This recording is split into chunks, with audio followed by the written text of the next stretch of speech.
आप सुन रहे हैं एजी एंटरटेनमेंट की धमाकेदार प्रस्तुति।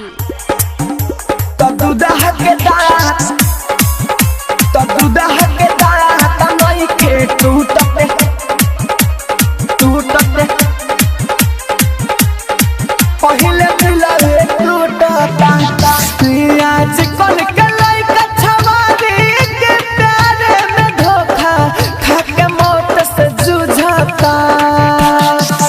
आज कल के लइका छवारी के प्यारे में धोखा खाके मौत से जूझता। हो मौत से जूझता तो दूल्हा के दांत नहीं खे टूटते पहिले दिलवे टूटता तो दूल्हा के दांत नहीं खे टूटते पहिले दिलवे टूटता। आज कल के लइका छवारी के प्यारे में धोखा खाके मौत से जूझता। हाँ हो मौत से जूझता तो दूल्हा के दांत नहीं खे टूटते पहिले दिलवे टूटता तो दूल्हा के दांत नहीं खे टूटते पहिले दिलवे टूटता तो दूल्हा के दांत डीजे कंचन राज मुजफ्फरपुर नहीं खे टूटते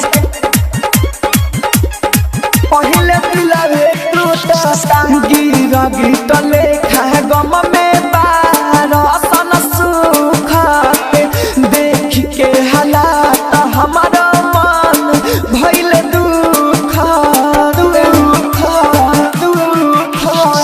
तेरा गीत लेखा गम में बारसन सुखते देख के हालात हमारा मन भइल दुख।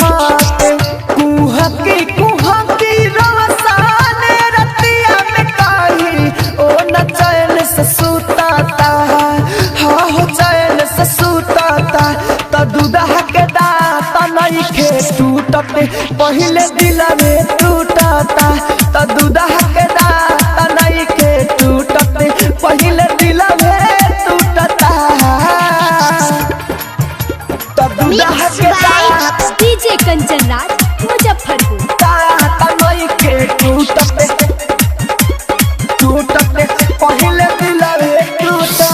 राहुल राजधानी के तना कही कहानी देवेंद्र दिमागी टेंशन से छोड़ले अनपानी राहुल राजधानी के तना कही कहानी देवेंद्र दिमागी टेंशन से छोड़ले अनपानी। डीजे कौन जवानी के जोश नहीं केहू से रुकता हो न केहू से रुकता तो दूल्हा के दांत नहीं खे टूटते पहिले दिलवे टूटता तो दूल्हा के दांत नहीं खे टूटते पहिले दिलवे टूटता। आज कल के लइका छवारी के प्यारे में धोखा खाके मौत से जूझता। आज कल के लइका छवारी के प्यारे में धोखा खाके मौत से जूझता। हो मौत से जूझता तो दूल्हा के दांत नहीं खे टूटते पहिले दिलवे टूटता तो दूल्हा के दांत नहीं खे टूटते पहिले दिलवे टूटता।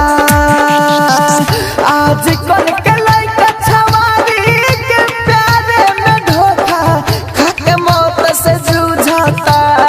हाँ हो मौत से जूझता तो दूल्हा के दांत नहीं खे टूटते पहिले दिलवे टूटता तो दूल्हा